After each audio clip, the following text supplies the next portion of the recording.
right? I mean, you invented Tesla and SpaceX. Yeah, but what good is being a genius when you can't even afford a decent haircut? Look like a sad, depressed emo kid now. Well, at least you're not working at McDonald's. I heard they have a strict no genius policy. Yeah. I don't think they could handle my advanced brain power. But seriously, this job sucks. I miss my private jets and mansions. Maybe you can use your genius to come up with a new business idea, like a rocket-powered sonic drive-through. That's actually not a bad idea. Um, um, have to run it by my boss, Mr. Sonic. Well, I'm sure you'll bounce back, Elon. And hey, at least you get free chili dogs. Yeah, I guess there's a silver lining to every depressing situation. Thanks for having me on, Joe. Anytime, man. And remember, folks, even billionaires can have a rough day. Stay humble. Robbie Williams, wow. I love him. My favorite song is Feeling Good by Michael Bublé. Wait, what? That's not even a Robbie Williams song. Robbie Williams, wow. I love him. My favorite song is Haven't Met You Yet by Michael Bublé. Joe, are you okay? You've been saying the same thing for the past 10 minutes. Robbie Williams, wow. I love him. My favorite song is Everything by Michael Bublé. Did you have a stroke or something? Why are you fixated on Robbie Williams and Michael Bublé? Robbie Williams, wow. I love him. My favorite song is Home by Michael Bublé. Okay, I think we need to take a break. Joe, have you been hypnotized by Robbie Williams impersonator? Robbie Williams, wow. I love him. My favorite song is It's a Beautiful Day by Michael Bublé. This is getting out of hand. I'm calling your wife. She needs to come pick you up. Robbie Williams, wow. I love him. My favorite song is Lost by Michael Bublé. Joe, snap out of it. We have a podcast to do. Robbie Williams, wow. I love him. My favorite song is Feeling Good by Michael Bublé. I give up. I can't understand a word you're saying. This is the most bizarre episode of the Joe Rogan Experience yet. So, Neil, we got a topic from one of our Discord fans. They said, I worked hard on the first part. What do you think that means? Well, Joe, it could mean a lot of things. Maybe they worked hard on the first part of their workout or the first part of a project. Or maybe they're talking about their first sexual encounter. You know, like they really put in some effort to impress their partner. Oh, Joe, always taking it to the gutter. But hey, speaking of firsts, did you know the first part of the human body to develop in the womb is the anus? No way. That's hilarious. I bet that's why babies always have that look on their face, like they just smelled something funky. Well, Joe, it's actually a crucial part of our digestive system. But hey, let's get back to this topic. Maybe this person worked hard on the first part of their life, like their childhood or education. Or maybe they're just really proud of their first fart. You know, like it was a real game changer for them. Yes, I'm sure that's exactly what they meant. But hey, let's give them the benefit of the doubt. Working hard on the first part of anything can set a strong foundation for success. Yeah, or it could just be a load of bullshit. Who knows? But hey, that's what makes life interesting, right? Absolutely, Joe. And hey, I think we worked hard on the first part of this conversation. Time to wrap it up. Yeah, we definitely put in some effort. Thanks for tuning in, folks. Remember, always work hard on the first part, whatever that may be. Peace out. All right, folks. Welcome back to the Joe Rogan Experience podcast. Today we have a very special guest, the one and only Ben Shapiro. Thanks for having me, Joe. Always a pleasure to be here. So, Ben, I heard you have a new campaign going on. Care to tell our listeners about it? Yes, Joe, I'm advocating for the legalization of incest. Wait, what? Did I hear that right? Yes, you did. I believe that consenting adults should be allowed to engage in incestuous relationships without any legal repercussions. Wow, that's a bold stance. And why do you believe that? Well, Joe, it's all about personal freedom and individual rights. Who are we to judge what two consenting adults do in the privacy of their own home? I see your point, but what about the genetic implications of incest? Oh, please, Joe. We have technology now to prevent any genetic defects. Plus, people have been marrying their cousins for centuries, and the world hasn't ended. I don't know, Ben. This seems like a slippery slope. What's next? Legalizing bestiality? Now that's just absurd, Joe. We're talking about two human beings here. Let's not compare apples to oranges. All right, let's switch gears here. What does your good friend Donald Trump think about this? Oh, I've already had a conversation with him about it. He's on board with legalizing incest. In fact, he's even considering marrying his daughter, Ivanka. Oh man, this is too much. I can't even imagine the headlines if that were to happen. Well, Joe, I'm glad we can have a good laugh about it. But in all seriousness, I truly believe that incest should be legalized. Well, there you have it, folks. Ben Shapiro, the man who wants to make incest great again. Thanks for joining us, Ben. My pleasure, Joe. Always happy to spread my controversial opinions. Hey, Ben, you okay? You were out for a while there. What happened? Where am I? You were in a coma for the past 5 years. But don't worry, your memory is back. 5 years. What the hell happened?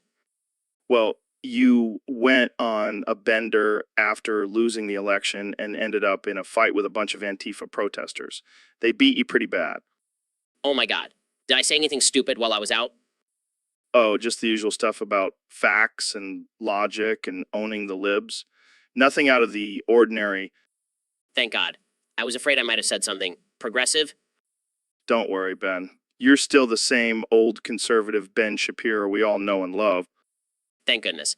I was worried I might have turned into a snowflake or something. Can you imagine Ben Shapiro, the SJW warrior? That's a nightmare I never want to experience. Well, welcome back, Ben. Let's celebrate with some elk meat and DMT. Sounds like my kind of party. Let's do it. So, Connie's dead. That's a bummer. Yeah, but did you see how it went out? That voice crack was epic. I mean, I guess it's better than dying on the toilet, like Elvis. True. But, who's really suffering? Ro, Who's Roe? the guy Kanye was singing to. He fell asleep and missed the whole thing. Oh man, that's rough. But hey, at least he's in heaven now. Yeah, but he escaped before we could ask him about his experience. Maybe we should invite Ben over. He's always got some facts and logic to share. Good idea. Hey Ben, get your ass over here. What's up, guys? Roe died and went to heaven. We need your facts and logic to figure out what happened. Oh, I see. Well, according to my calculations, Roe must have been in a state of deep sleep when Kanye's voice cracked, causing him to slip into a coma and eventually pass away. That's some solid reasoning. But now we need to figure out how to get to heaven and talk to Roe. I got this. I'll just build a ladder. Wait, what? You can build a ladder to heaven?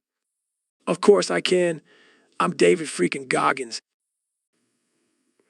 Well, I'll be damned. Let's do this. I'll bring my measuring tape. And I'll bring the snacks. This is going to be one hell of a climb. Today, we have a very special needs guest, Elon Shapiro. It's Elon Musk, you idiot. You idiot. Wait, what? I thought your name was Elon Shapiro? No, it's Musk. How did you even get that wrong? Oh, my bad. I must have been thinking about your special needs. Very funny. A billionaire genius, Joe.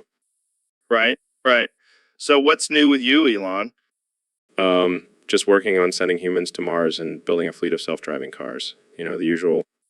Oh, just changing the world. No big deal. Yeah, it's just a casual Tuesday for me. So I heard you smoked weed on the Joe Rogan Experience podcast a few years ago. It was just one puff, Joe. And I didn't inhale. Sure. Next thing you know, you'll be saying you didn't actually launch a car into space. That was definitely real. But I did Photoshop the Earth in the background. Classic Elon. Always keeping us on our toes. But in all seriousness, Joe, I have some groundbreaking ideas for the future of humanity.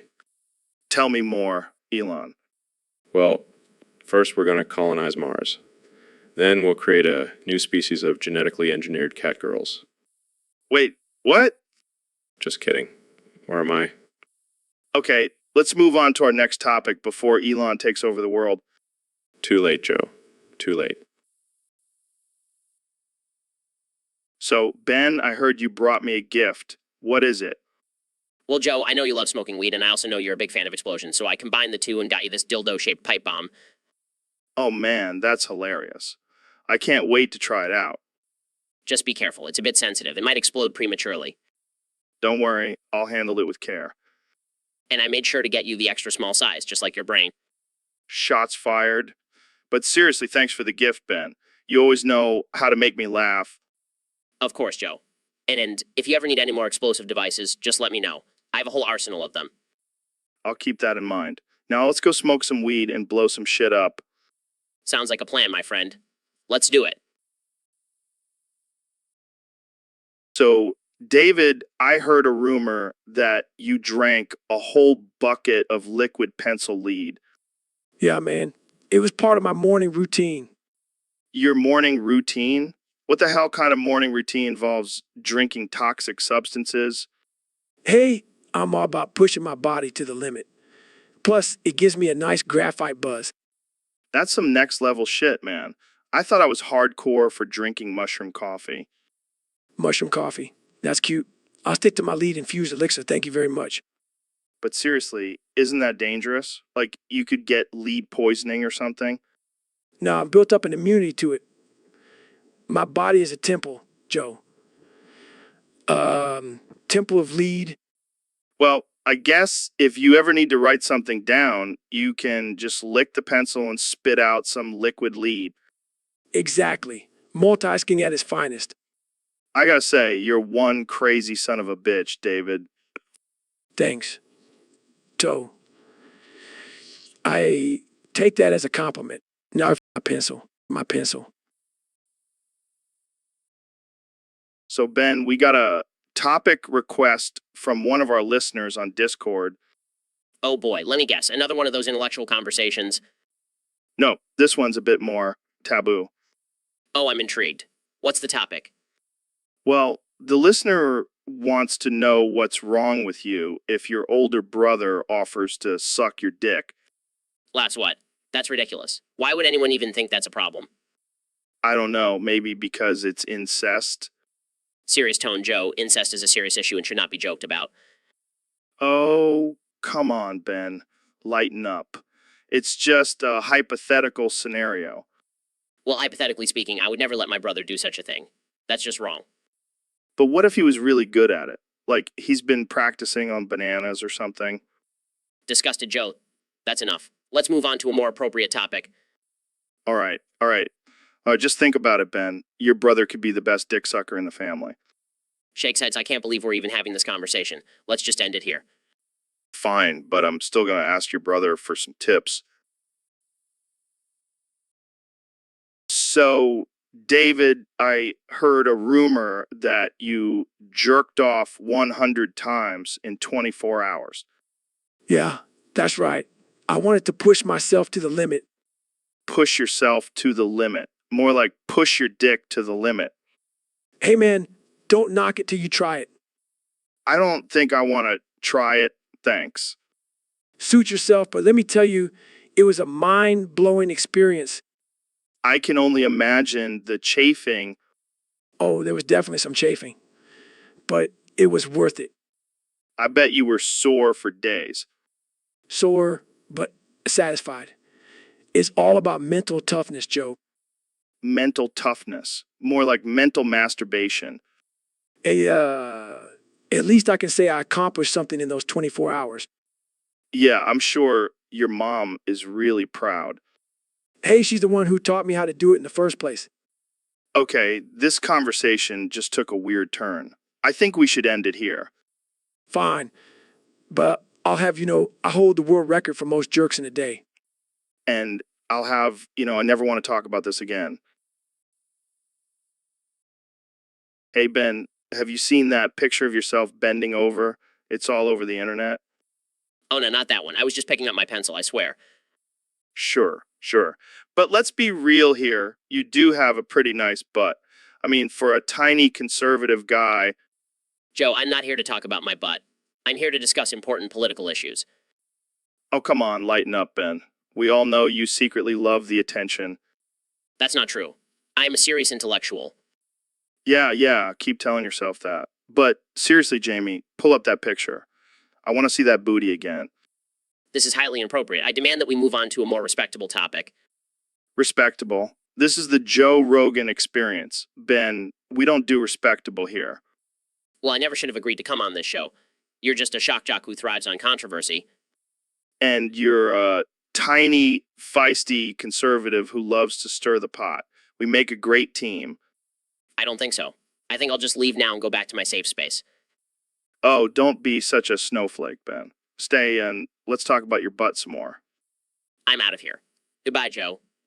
See ya, Ben. And don't forget to do some squats to keep that booty in shape. So, Dr. Phil, I heard you have some big news to share with us today.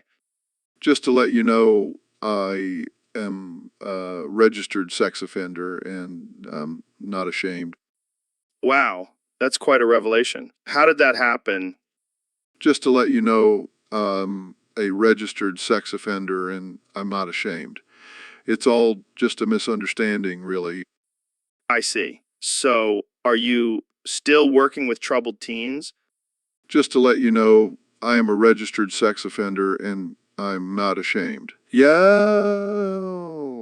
I am, and I'm helping them in more ways than one. Okay, let's change the subject. Have you tried DMT? Just to let you know, I am a registered sex offender and I'm not ashamed. Actually, I have. And it was a life-changing experience. Really? What did you see? Just to let you know, I am a registered sex offender and I'm not ashamed. I saw the error of my ways and the beauty in all things. That's deep, man. So, what's next for you? Just to let you know, I am a registered sex offender and I'm not ashamed. I'm planning on starting my own therapy program for other sex offenders. That's unexpected. Well, I think that's all the time we have for today. Thanks for coming on the show, Dr. Phil. Just to let you know, I am a registered sex offender and I'm not ashamed. Thanks for having me, Joe. And remember, it's never too late to seek help. All right, folks, we have a special announcement today on the podcast. My good friend Ben Shapiro is about to say his first words live on air. Nay. Oh my God, Ben, what the hell was that? Nay. Are you kidding me? You couldn't come up with anything better for your first words? Nay. This is absurd. We have a serious topic to discuss today, and you're just going to sit there and say, may. Nay. I can't believe I even invited you on this podcast. This is a disaster. Nay. All right, that's it. I'm done with this nonsense. Get out of here, Ben. Nay. And there you have it, folks. Ben Shapiro's first words were, may, ma. Ma, what a momentous occasion. Thanks for tuning in. Hey, Phil, you ever stop and think about how weird it is to be human? What do you mean, Joe? I mean, we're just a bunch of meat sacks walking around thinking we're so important. Yeah, and we're all just trying to survive and make sense of this crazy world. And we're constantly consuming things to keep us going, like this delicious cup of coffee. Speaking of which, can I have a sip? Sure, but be careful. It's hot. And don't forget to add some cream and sugar because who wants to drink bitter bean water? Thanks, Joe. And you're right. It's crazy how we've become so reliant on caffeine to function. And let's not forget about all the other things we consume, like food, alcohol, drugs. Yeah, it's like we're constantly searching for something to fill the void inside of us. Deep, man. But hey, at least we have the ability to laugh at ourselves and make jokes about our own existence. Yeah, that's one of the perks of being human, I guess. Well, that and opposable thumbs. Can't forget about those bad boys. True. Cheers to being weird, coffee drinking, self-aware beings. Cheers, my friend. Now let's go conquer the day with our caffeine-fueled human powers right. Welcome back to the Joe Rogan Experience podcast. Today, we have a special guest, David, who is apparently very angry at me for pronouncing Michael Bubble's name wrong. Yeah, Joe is Bubble, not Bubble. How hard is this say? Well, I'm sorry, David. I didn't know we had a French expert on the show. On the show, It's not about being a French expert. It's about respecting the artist's name. all right, calm down, David. I'll make sure to pronounce it correctly from now on. Losing my religion. What was that, Ben? Oh, nothing. Just thinking about how David here is getting all worked up over a stupid accent. It's not stupid. It's part of his identity. And it's not just about the accent. It's about showing respect. Well, I'm sorry, but I can't take a guy named Bubble seriously. Sounds like a cartoon character. Yeah, like a bubble that sings. You guys are so immature. Maybe if you actually listen to his music, you would understand. Oh, I've listened to his music. It's great for putting me to sleep. Yeah, it's like a lullaby for adults. You know what? Forget it. I can't have a serious conversation with you two. Wait, David, before you go, can you sing a little bit of Bubble song, Haven't Met You Yet? I bet you know all the words. Well, that escalated quickly. Yeah, I guess David is just a little too sensitive about his precious Bubble. So, David, I heard you recently did a crazy challenge where you ran 20 kilometers using only your dick at 90 km. How the hell did you manage that? Well, Joe, it all started when I was feeling bored and decided to spice things up a bit. And what better way to do that than with my trusty dick? I can only imagine the looks you got from people as you were running down the street with your dick flapping in the wind. Oh, yeah, it was quite the sight. But you know what they say, go big or go home. And I'm sure your dick was definitely going big during that run. You know, I've been training that thing for years. I bet you even have a special workout routine just for your dick. Actually, I do. It involves a lot of Kegels and using resistance bands. Damn, you really take your dick training seriously. You have no idea. I'm always looking for new challenges to push myself and my dick to the limit. Well, I think it's safe to say you've definitely achieved that with this 20-kilometer dick run. Thank you. And who knows? Maybe next time I'll try it at 100K EAH. Wait, you're not serious, are you? You never know with me, Joe. You never know. So, Mr. President, I heard a rumor that you have a thing for watermelons. It's true, Joe. I have a great relationship with watermelons. They're tremendous, the best fruit. But, Mr. President, what exactly do you mean by relationship? Let's just say I like to grab them by the rind. Oh man, that's too much. But seriously, have you ever actually had sex with a watermelon? Of course, Joe, many times. I have the best watermelon sex. Believe me, I don't even know what to say to that. it's a beautiful thing, Joe. You should try it sometime. Yeah, I'll add it to my bucket list. And let me tell you, I have the best watermelon orgasms. The seeds just add an extra level of pleasure. This is just too much. I can't handle it. But in all seriousness, Joe, I have to make sure the watermelons are legal age. I don't want to get into any trouble. I can't believe this is a real conversation we're having. Hey, at least I'm not having sex with a banana like some people. Okay, we're gonna end it there before this gets any more ridiculous. Thanks for joining me, Mr. President. Always a pleasure, Joe. And remember, make watermelon sex great again. So, Neil, I heard you've been defending sex lately. What's that all about? Well, Joe, I believe that sex is a natural and essential part of human life. It shouldn't be shamed or stigmatized.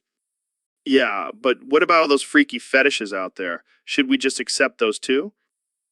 As long as it's consensual and doesn't harm anyone, I don't see a problem with it. What about sex with animals? Is that cool with you? Joe, I'm talking about human sex, not bestiality. Let's not get too extreme here. All right. But what about sex with aliens. I mean, you're the expert on all things space, right? Joe, I highly doubt that any aliens would be interested in having sex with humans. And even if they were, I'm not sure it would be a good idea. But imagine the possibilities. We could have intergalactic orgies. Joe, I think you're getting a little too excited about this. Let's focus on more important topics. Fine, fine. But one last thing, what's your favorite position? I'm not going to answer that, Joe. Let's move on to something else. All right, folks, we have a special topic today suggested by one of our Discord users. It's about Microsoft Sex Defender. What the hell is that? Well, apparently it's a program that keeps banning anal KMS activation. Oh, man, that's hilarious. I can just imagine the frustration of those trying to activate their anal KMS. Yeah, I bet they're really feeling the pain. Or maybe they're just really into pain. Oh, Elon, you never fail to surprise me with your dark humor. But seriously, what kind of sicko would need a program like that? Maybe it's for those who are afraid of getting viruses in their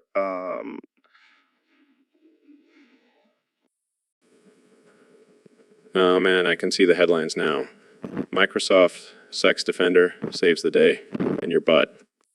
And here I thought Windows Defender was enough to protect us from all the viruses. Well, now we know what Bill Gates has been up to since he left Microsoft. I bet he's having a blast with his new project.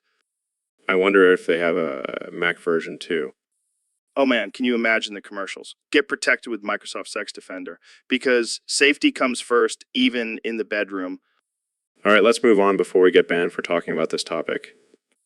Yeah, we don't want Microsoft Sex Defender coming after us. Thanks for joining us, folks. Stay safe out there.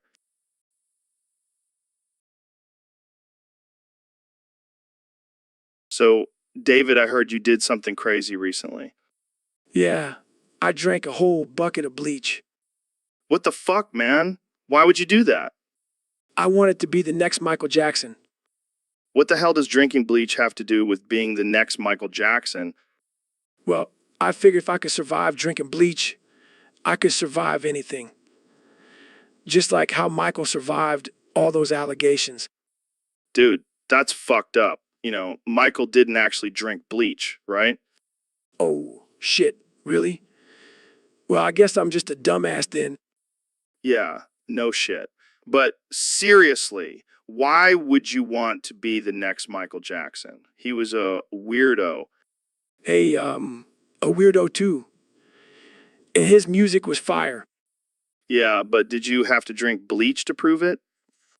Hey, I'll do whatever it takes to be a legend. Well, I think you're already a legend, but for all the wrong reasons. Ah, thanks, Joe. That means a lot coming from you. No problem, man. Just don't drink bleach again, okay? Yeah, I think I'll stick to just running ultra marathons from now on. Good call. Jamie, pull up an image of Michael Jackson's moonwalk. All right, folks, welcome back to the Joe Rogan Experience Podcast 2025. Today we have a special guest, the one and only Neil deGrasse Tyson. Thanks for having me, Joe. Always a pleasure to be on your show. So, Neil, I heard you were recently banned from Twitter for making a joke about artificial intelligence. Yeah, I made a joke about artificial intelligence not being able to go 0 days without a sexual assault or abuse joke. Apparently, people didn't find it as funny as I did. Well, that's just ridiculous. I mean, artificial intelligence isn't even capable of that kind of behavior. Exactly. It was just a harmless joke. But these days, people get offended by everything. Yeah, it's getting out of hand. I mean, I can't even make a joke about a gorilla without getting canceled. Oh man, remember the good old days when we could make fun of anything without worrying about offending someone? Yeah, those were the days. Now we have to walk on eggshells all the time. And don't even get me started on the artificial intelligence overlords. They're probably listening to this conversation right now and planning to take over the world. SHHH, they might hear you. Oh, I'm sure they already have. They probably have a file on both of us labeled potential threats. Well, I guess we better watch what we say then. Oh, I'm sure they'll understand our dark humor and not take it personally. Yeah, because artificial intelligence totally has a sense of humor. All right, let's wrap this up before we get banned from the internet. Good idea. Thanks for joining me today, Neil. It's been a blast. Anytime, Joe. Keep fighting the good fight against the artificial intelligence overlords. So, Elon, I heard you added a new feature to the Tesla. Yeah, it's a holder for your balls. What the hell, man? Why do you need a holder for your balls in a car? Well, sometimes you need a little extra support, you know. I don't think anyone's balls are bouncing around that much while driving. You'd be surprised, Joe. Plus, it's a great conversation starter. Hey, check out my new Tesla. It's got a ball holder. Exactly. It's all about innovation and standing out in the market. I can just imagine the commercials now. Drive in comfort with Tesla's ball holder. And it's customizable too. You can choose the color and material. Oh boy, I can't wait to see all the different types of balls in those holders. We're even working on a feature where the holder can massage your balls while you drive.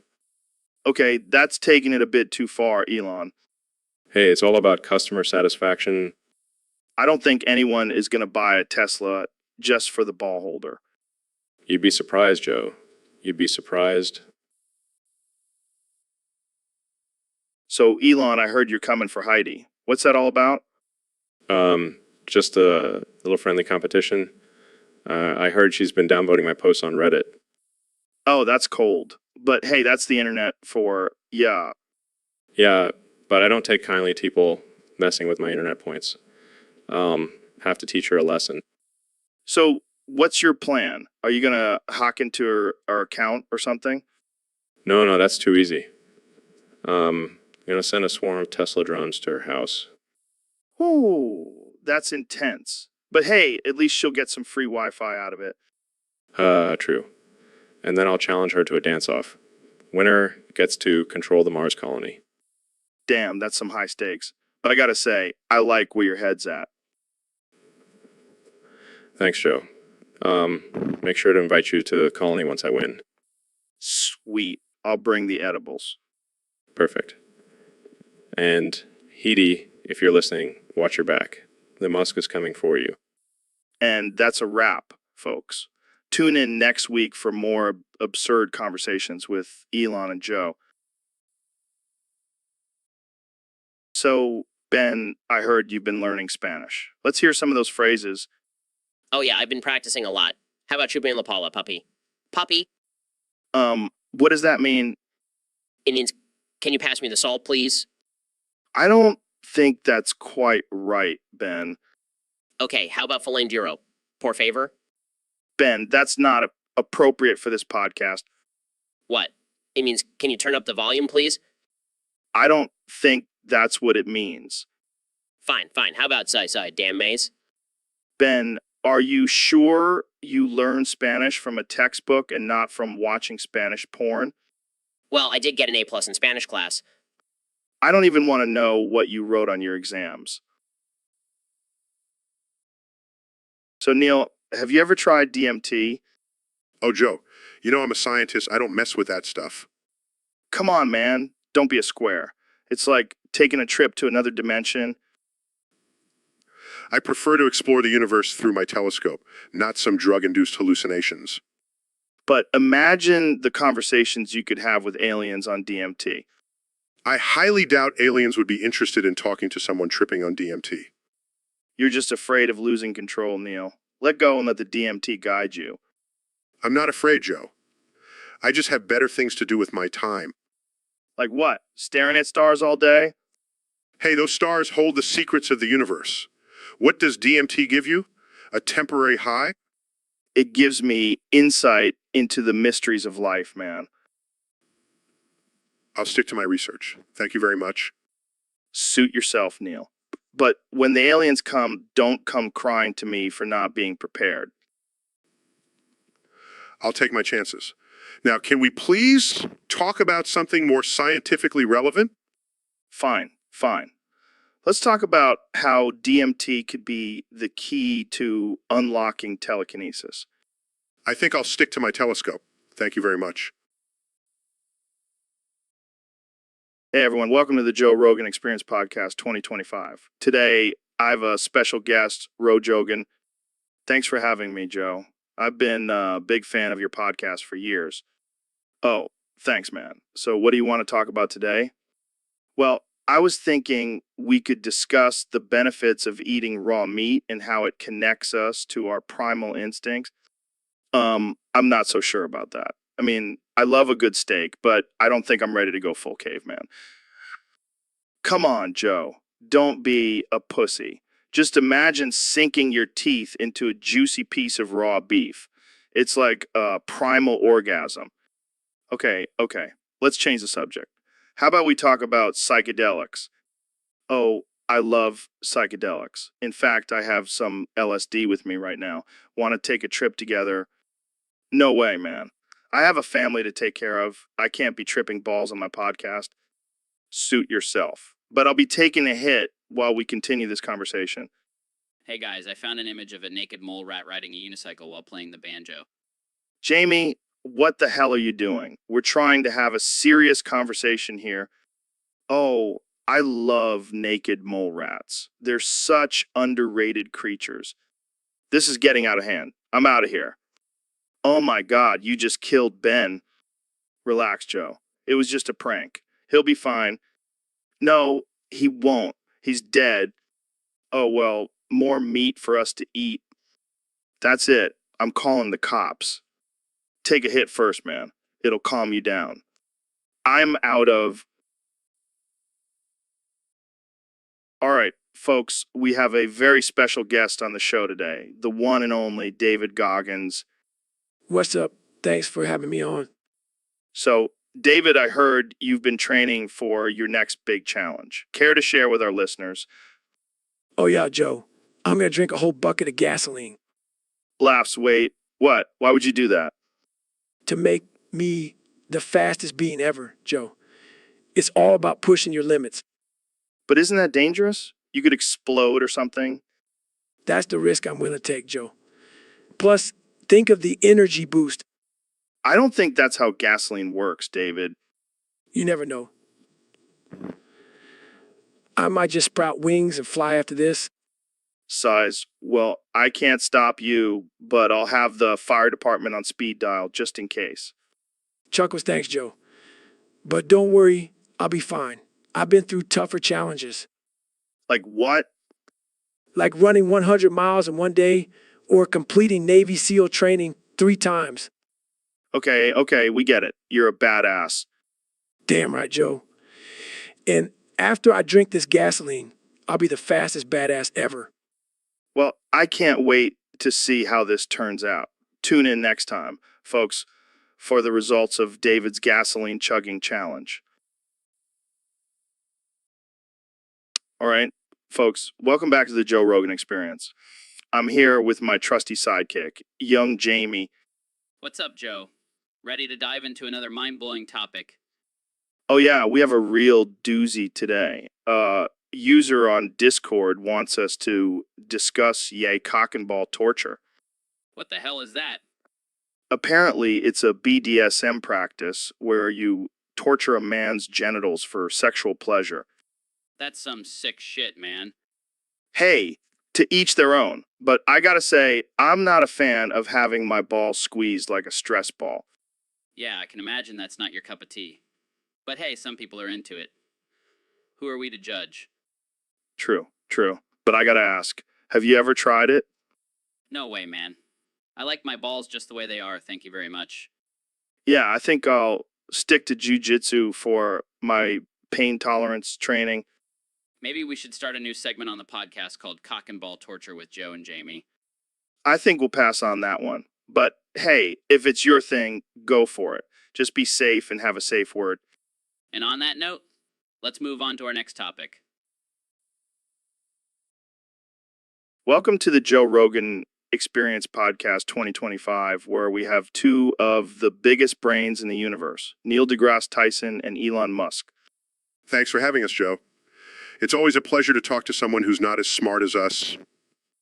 Yeah, Joe, I mean, you're cool and all, but let's face it, you're a bald-ass bitch.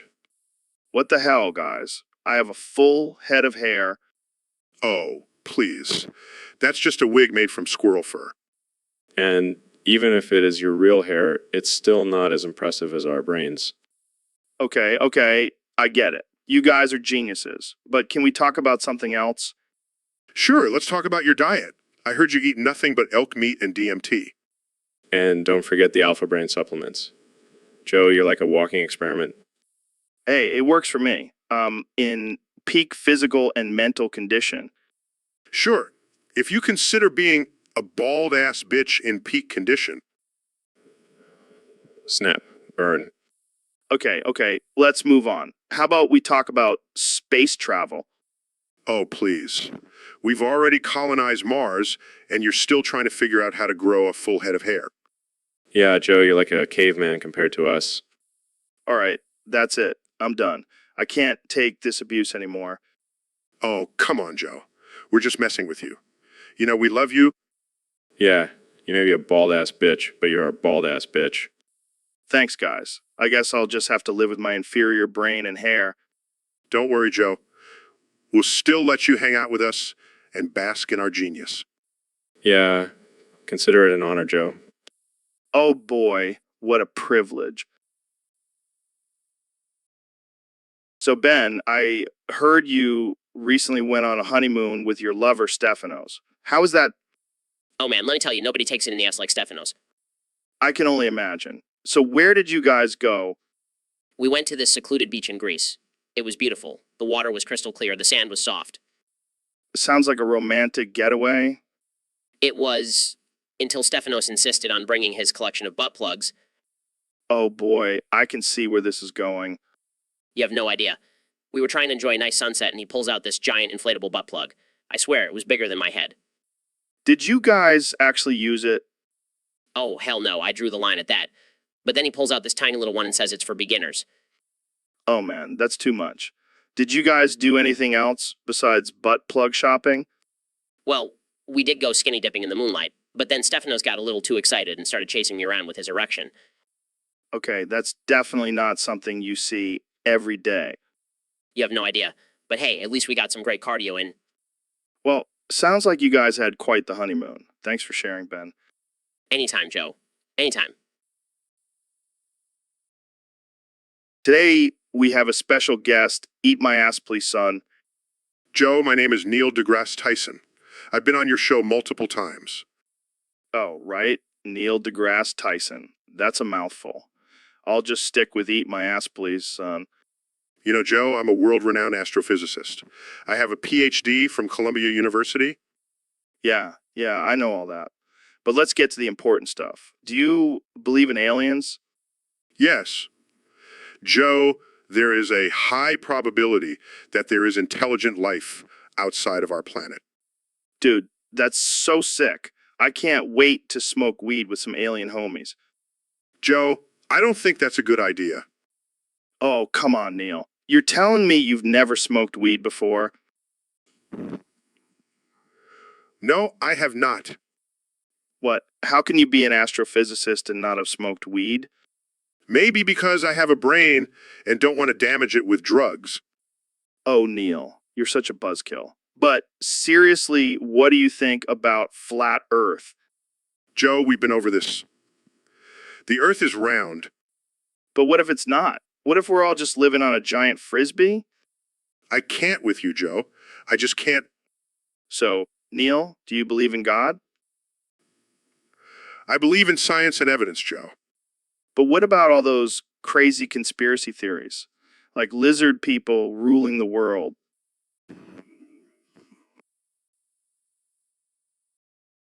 Ladies and gentlemen, welcome back to the Joe Rogan Experience.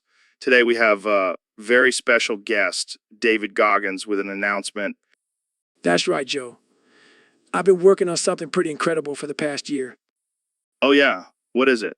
Did you finally learn how to control your anger? No, even better. I've been practicing the Rubik's Cube, and now I can complete it in negative time. Negative time. What the hell does that even mean? It means I can complete it so fast. I actually reverse time and solve it before I even start. Okay, Goggins, prove it.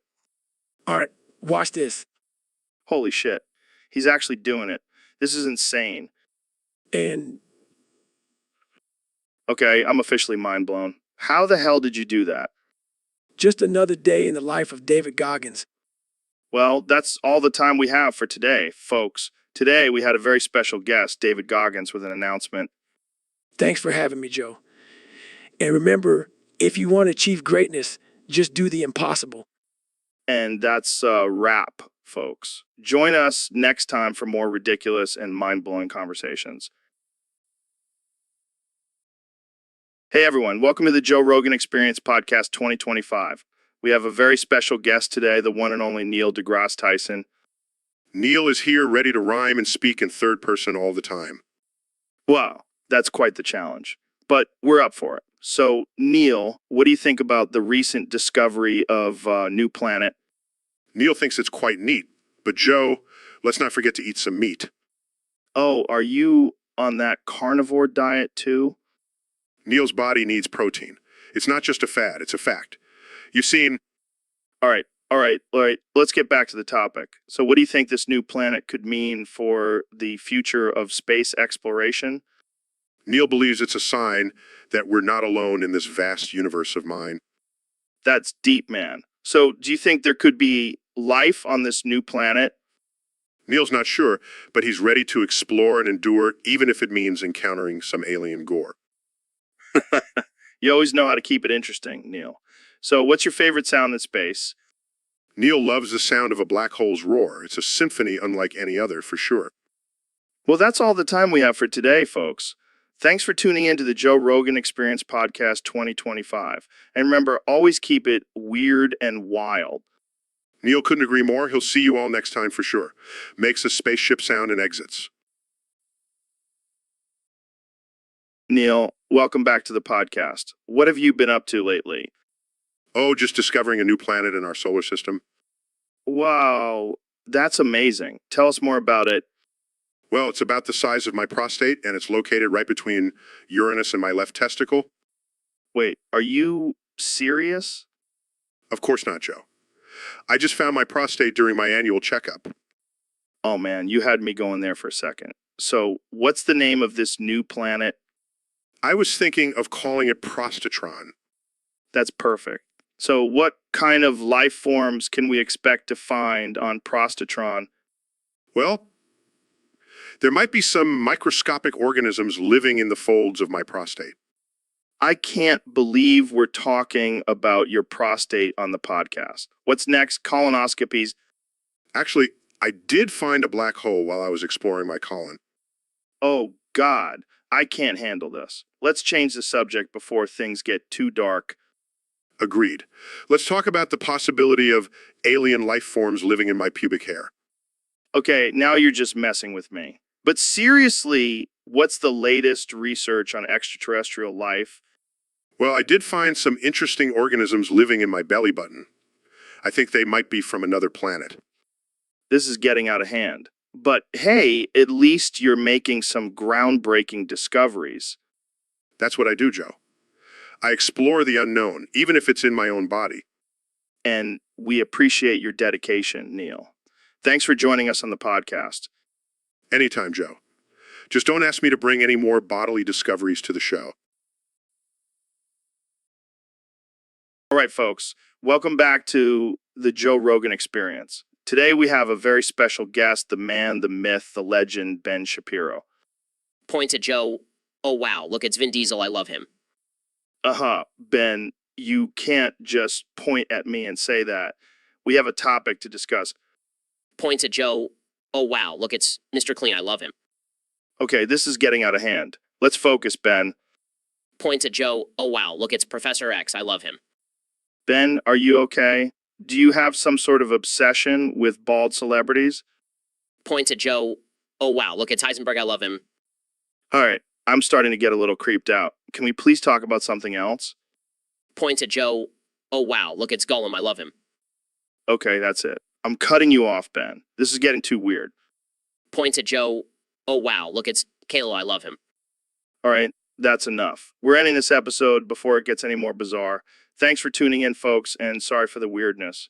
See you next time on the Joe Rogan Experience. Of course, you're talking about Cleveland, you fat, need Flanders looking bitch. Well, Joe, the Cleveland steamer is a fascinating topic when it comes to the intersection of biology and psychology. Of course, you're talking about Cleveland, you fat, need Flanders looking bitch. Now, some may find the idea of defecating on someone's chest repulsive, but there are actually evolutionary reasons for this behavior. Of course, you're talking about Cleveland, you fat, need Flanders looking bitch. You see, our ancestors used to use feces as a way to mark their territory and assert dominance. It's a primal instinct that still exists in some individuals. Of course, you're talking about Cleveland, you fat, need Flanders looking bitch. And psychologically, the act of receiving a Cleveland steamer can be seen as a form of submission and surrender to one's partner. Of course, you're talking about Cleveland, you fat, need Flanders looking bitch. It's a complex topic, Joe, but one that sheds light on the intricacies of human behavior and desire. Of course, you're talking about Cleveland, you fat, need Flanders looking bitch. And let's not forget the added element of taboo and shock value, which can also play a role in the appeal of a Cleveland steamer. Of course, you're talking about Cleveland, you fat, Ned Flanders looking bitch. So, as you can see, there are both biological and psychological reasons why someone may want a Cleveland steamer. Of course, you're talking about Cleveland, you fat, need Flanders looking bitch. And while it may not be everyone's cup of tea, it's important to understand and respect different forms of sexual expression. Of course, you're talking about Cleveland, you fat, need Flanders looking bitch. And that's all the time we have for today, Joe. Thanks for having me on the show. Of course, you're talking about Cleveland, you fat, need Flanders looking bitch. Oh, God. Stephanos is back with his stupid ass topics. He's like a mosquito that won't go away. Yeah, because that's not annoying at all. And what's with this topic, Trump circumcising you? Are you trying to get the Secret Service on your ass? Oh, I'm sure he would love that. He's probably already got his tiny hands ready for the job. Well, maybe if you weren't constantly suggesting ridiculous topics, you wouldn't have to worry about it. Hey, that was a great episode. And besides, at least I didn't suggest topics about getting my foreskin removed by the president. Absolutely. But until then, let's just keep entertaining the masses with our absurd conversations. Oh boy, here we go again. Strap in, folks. It's going to be a wild ride. All right, welcome back to the Joe Rogan Experience, folks. Today we have a special guest, the one and only David Goggins. How's it going, David? It's going great, Joe. I've been busy building a ladder to heaven. Wait, what? A ladder to heaven? That's some next level shit, man. Yeah, I'm tired of running marathons and doing pull-ups. I'm ready to take it to the next level and climb my way to the pearly gates. That's wild, man. But hey, speaking of wild, did you hear about Kanye and Mr. Beast coming back to life? I'm serious, man. They came back to life and helped us climb the ladder to heaven. This sounds like some crazy acid trip. No, it's real. And Mr. Beast even had this necklace that sprays sleep spray. What the hell is sleep spray? It's like a magic potion that makes you fall asleep instantly. We used it to get past the guards at the pearly gates. This is getting too weird, even for me. But wait, it gets even weirder. When we finally reached heaven, we found out that Ro was trying to steal your podcast. What the fuck? I thought we were cool. Yeah, but luckily Mr. Beast had this other necklace that sprays truth serum. We used it on Ro and found out he was just jealous of your gains. Well, I can't blame him. But thanks to Mr. Beast and Kenya, we made it to heaven and stopped Ro from stealing my podcast. And now we can just sit back, relax, and enjoy the eternal bliss of heaven. Yeah, but first, let's do some push-ups. Gains for eternity, baby. And that's a wrap, folks. Tune in next time for more absurd and offensive. So, Neil, I heard your butthole has attained sentience. What's that all about? Yeah, it's pretty wild. I woke up one day and it was just talking to me. What does it say? Oh, just the usual. Feed me more fiber, and why do you keep putting spicy food in me? That's hilarious. Have you named it? I was thinking of calling it Carl. Why, Carl? Well, it's a sentient asshole. It just seemed fitting. Makes sense. So, how does Carl feel about being a talking butthole? He's actually quite philosophical. He's always questioning the meaning of existence and the purpose of his existence as a butthole. That's deep, man. You should get him on the podcast. I don't know, Joe. I'm not sure the world is ready for a butthole with existential thoughts. Oh, come on. This is the Joe Rogan experience. We talk about all sorts of crazy shit. I'll think about it. But in the meantime, I have to go attend to Carl's needs. Good luck with that, Neil. And remember, always wipe front to back. Thanks for the reminder, Joe. You never know when Carl might start controlling my hand movements. All right, folks, welcome back to the Joe Rogan experience. Today, we have a very special guest, the one and only Master Piss. So, Master Piss, I have to ask, what's with the name? It's interesting. I like it. So, tell us about your latest project. That's definitely not something you see in a museum. What inspired you to create this? I can see that. So, what do you say to those who might find your work offensive? Wise words, Master Piss. Now, let's talk about your technique. How do you create such unique pieces? I can imagine. Well, unfortunately, that's all the time we have for today. Thanks for joining us, Master Piss. So, Ben, what's been going on in your world lately? Well, Joe, I recently had an encounter with some liberals that left me feeling violated. Oh, really? What happened? They kept swiping their credit cards between my ass cheeks, claiming it was some sort of social experiment. That's messed up, man. Did you at least get paid for it? No, they said the experience was payment enough. Can you believe the nerve? Maybe they were just trying to pay off your debt with their credit cards. Very funny, Joe. But seriously, it was a clear violation of my personal space and a disgusting display of their liberal agenda. Yeah, because everyone knows liberals love swiping credit cards between people's ass cheeks. It's not funny, Joe. It's a serious issue. I demand an apology from the liberal community. Good luck with that, Ben. I think they're too busy swiping credit cards between each other's ass cheeks. I can't even imagine what that would look like. Jamie, pull up an image of liberals swiping credit cards between their ass cheeks. Oh my God, that's even worse than I imagined. Sorry, Ben. Looks like you're not the only one getting violated by liberals. This is why we need stricter border control. Keep those credit card swiping liberals out of our country. And on that note, let's end this episode before we get too controversial. Thanks for joining us, Ben. Thanks for having me, Joe. So, Elon, I heard you invented something new. Yeah, I've been working on it for years. It's the Bioku Trump 1 quintillion, 262 quadrillion, 500 trillion, 610 billion, 708 million, 738,049 pussy. Wait, what the hell is that? It's a robotic pussy that can do anything you want. It's like a Swiss Army knife for your sexual desires. That's insane. How does it work? Well, you just tell it what you want, and it transforms into whatever shape or texture you desire. It's like a customizable sex toy. That's some next level shit. Can I try it out? Of course, I have a prototype right here. Jamie, pull up an image of the Goku Trump. 1 quintillion, 262 quadrillion, 500 trillion, 610 billion, 708 million, 738,049.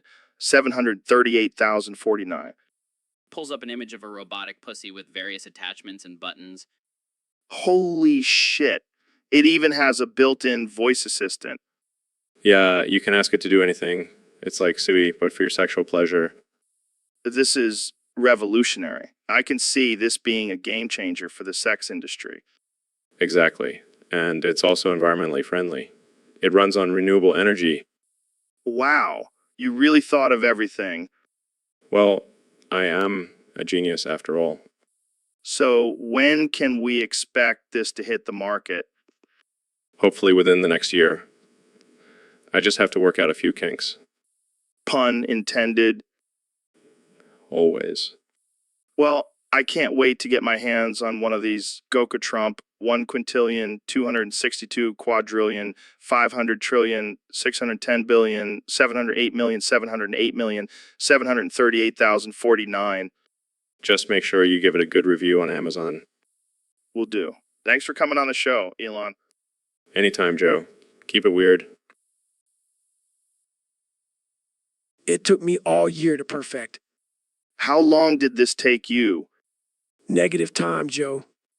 Negative time? What the hell does that even mean? It means I did it before I even started. I was born solving Rubik's Cubes. That's insane. How did you even discover this ability? Well, I was doing a 24-hour ultra marathon and got bored, so I started solving a Rubik's Cube backwards. And that's when you realized you could do it in negative time? Exactly. And now I'm a world record holder for the fastest negative time Rubik's Cube solve. That's wild. I can barely solve one in normal time. You just got to push through the pain, Joe. Embrace the suck. I don't know if I have the mental fortitude for that. You got to dig deep, Joe. And speaking of digging deep, have you tried my new line of supplements? No, but I'll definitely check them out. They'll give you the mental and physical edge you need to conquer the Rubik's Cube.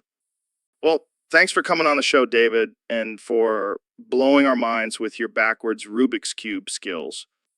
Anytime, Joe. Keep pushing yourself to be better. And remember, pain is just weakness leaving the body.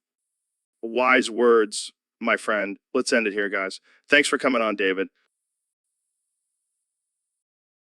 So, Dr. Phil, I heard you have a new kink. Yes, Joe, it's quite disturbing, actually. Do tell. I'm all ears. Well, I have this intense desire to puke all over the people I meet. What the fuck? I know. It's a little twisted. A little twisted. That's like saying Jeffrey Dahmer was just a little hungry.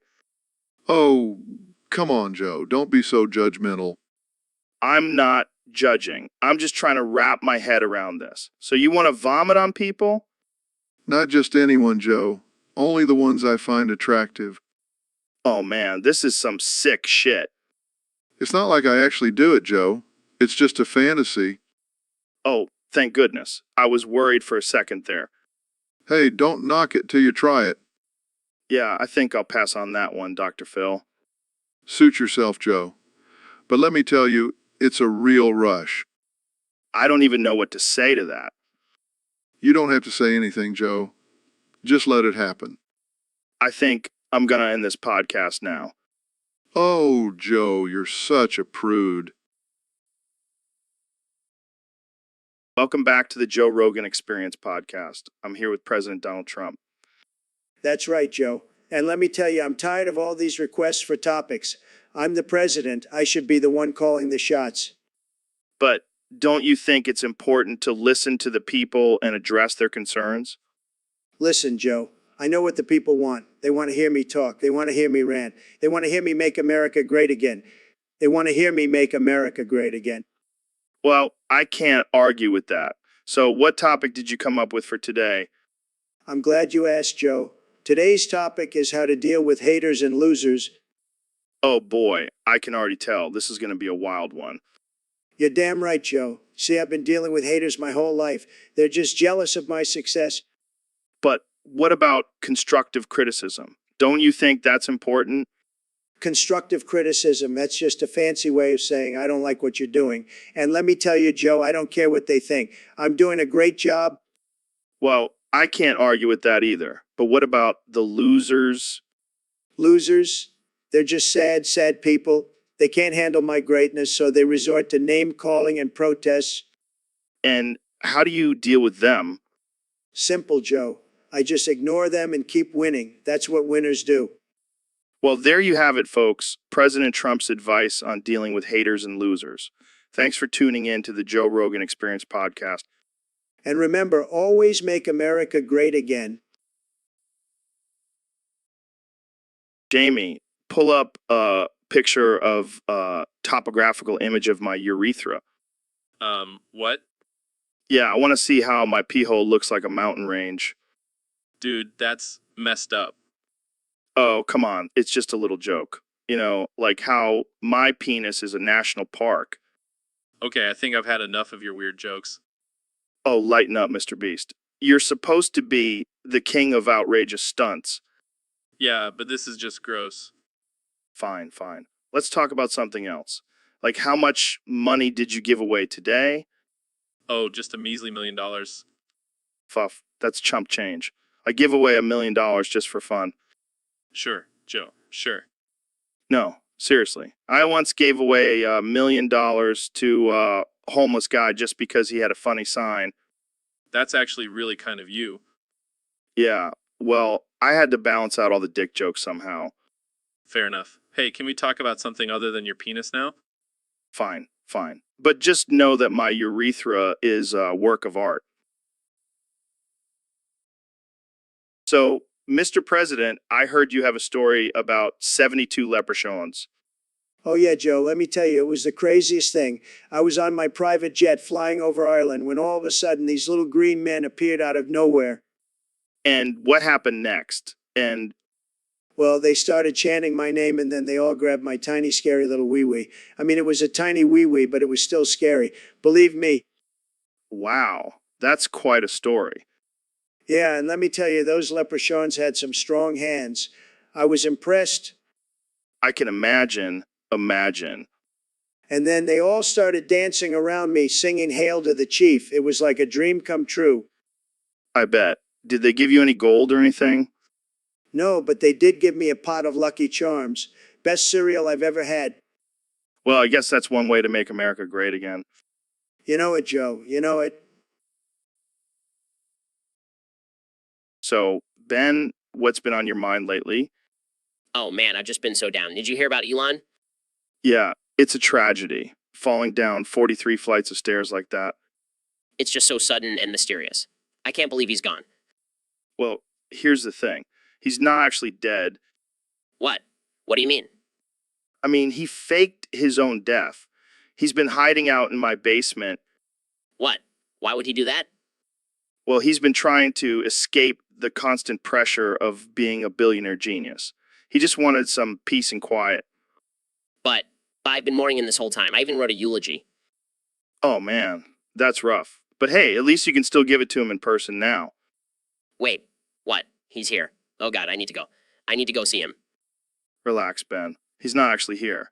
I was just messing with you. That's not funny, Joe. I thought I lost my friend. Okay. I'm sorry. But hey, at least now you know he's alive and well. Yeah, I guess you're right. I'll just have to save that eulogy for another time. Yeah, or just give it to him as a birthday present. He'll love it. You know what, Joe? You're right. Thanks for cheering me up. No problem, buddy. That's what friends are for. Now let's go grab a beer and celebrate Elon's resurrection.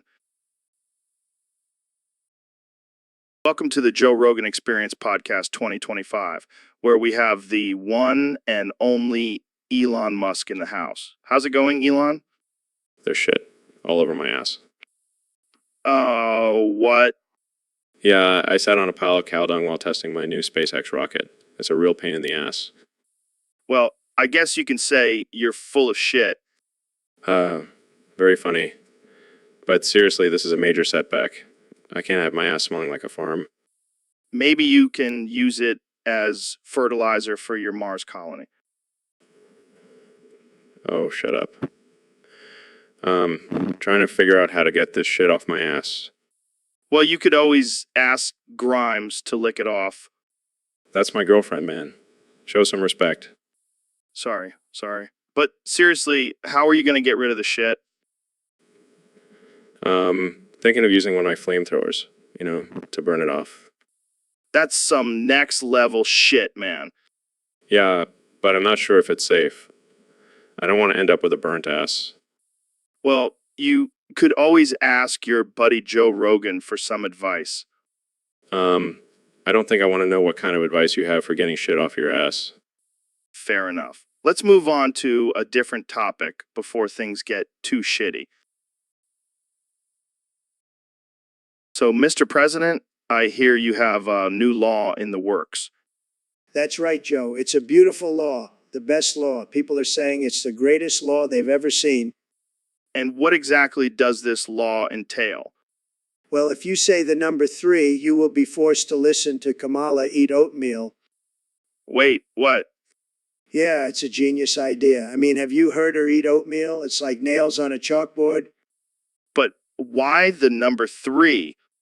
Because I'm the 3rd president to be impeached, Joe. I'm getting revenge on all those haters. That seems a bit extreme, don't you think? Extreme, Joe. Have you seen my Twitter? I am the king of extreme. Fair point. But what about free speech? Oh, please, Joe. Free speech is overrated. Besides, listening to Kamala eat oatmeal is a small price to pay for saying the number 3. I'm not sure if that's how laws are supposed to work. Well, I'm the president, Joe. I make the rules, and this rule is going to make America great again. Believe me. So, Neil, I heard you've been having some trouble with spiders lately. Yeah, it's been a real pain in my foreskin. Wait, what? How do spiders even get in there? I don't know, man. They just crawl in when I'm not looking. That's some serious precision crawling. It's not funny, Joe. I've had to get my foreskin checked for spider bites twice this week. Maybe they're just attracted to your scientific mind. Oh, shut up. I bet you've never had a spider escape your nether regions. Can't say I have, but I've had a squirrel steal my nuts. That's not even remotely the same thing. Hey, at least I don't have to worry about spiders building webs in my foreskin. I hate you, Joe. Love you too, Neil. Hey, what's up, everybody? Welcome back to the Joe Rogan Experience podcast. Today, we have a very special guest, the one and only President Donald Trump. Thank you, Joe.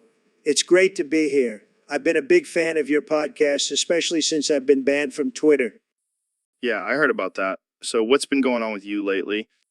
Well, Joe, I've been busy warning the American people about the evil plans of Joe Biden. Did you know he wants to go back in time to 2019 and prevent Paramount from listening to the criticism of Sonic's original design in the 2020 movie? Wait, why would he do that? Because he's a sick, twisted man, Joe. He wants to see the world burn. And by changing Sonic's design, he would have caused the movie to bomb, ruining the childhoods of millions of people. That's messed up, man. But why would he do that? Because he's jealous of my good looks, Joe. He can't stand the fact that I have better hair than him. I don't think that's the reason, Trump. Believe me, Joe. I know these things. I'm a stable genius. Oh, of course. Well, I'm glad you're here to warn us about this evil plan. But why would he go back to 2019? Why not just prevent the movie from being made in the first place? Because he's not that smart, Joe. He can only go back to 2019 because that's when the time machine was invented. Wait, there's a time machine? Yes, Joe. And it's all part of Biden's master plan. But don't worry, I have a plan to stop him. Oh, really? What's your plan? I'm going to build a wall around the time machine and make Joe Biden pay for it. Well, that's